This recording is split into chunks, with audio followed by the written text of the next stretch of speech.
Everyone, তোমাদের সকলকে জোহার আর সবাইকে গুড মর্নিং। সকাল সকাল উঠে গেছি ঘুম থেকে, এখন বাজে 5:30।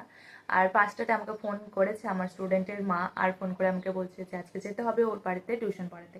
আমার বিকেলেই টিউশন থাকে ওকে পড়ানোর, তো এখন ওর পরীক্ষার জন্য আমাকে সকাল সকাল, আর বাইরে এত বৃষ্টি পড়ছে, এই বৃষ্টির মধ্যেও যেতে হবে।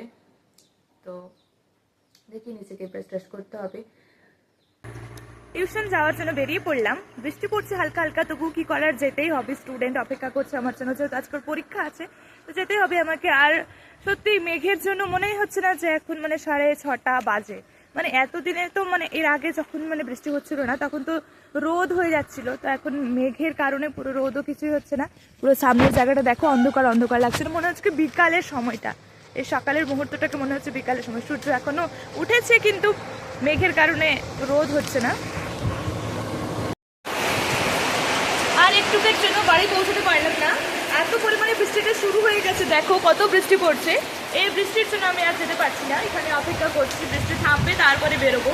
এই বৃষ্টিতে যাওয়ার সামনের দিক থেকে বৃষ্টি আসছে, যেদিক থেকে যাওয়ার আমার রাস্তা সেদিক থেকে বৃষ্টি আসছে, নাহলে আমি ছাতা ধরলেও সামনের আমার সব জামা কাপড় ভিজে যাবে।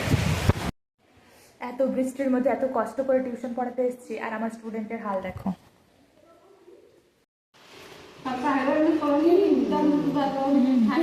রাস্তায় যেতে যেতে বলবে